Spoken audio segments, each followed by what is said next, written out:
Hi guys! Good afternoon! Today's video is mangangain tayo ng santol. O, tingnan nyo guys, ang sarap ng kain ko dyan kasi libre nga, diba? Walang bayad. Sana libre dito sa bundok. Walang bayad diyan.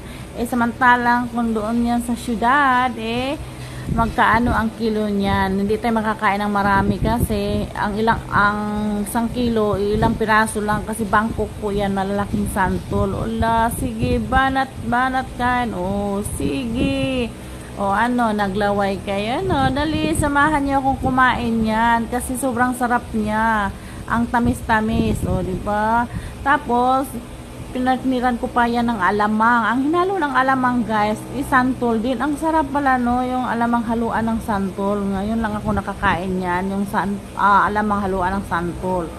Kaya yan, di ba? Ang sarap-sarap. Yan, banat kain. Ayan, naglaway sila. Kaya guys, kung nagustuhan yung video na yan, i-share nyo at i-like at pakipollow nyo na din ako kasi magtutulungan tayo dito sa pagre-reels. Hindi tayo makakasarili lang dito. Kaya, ingat tayo guys. Yan, bye-bye. God bless. Bye-bye. Diba? Sarap ng kain ko dyan.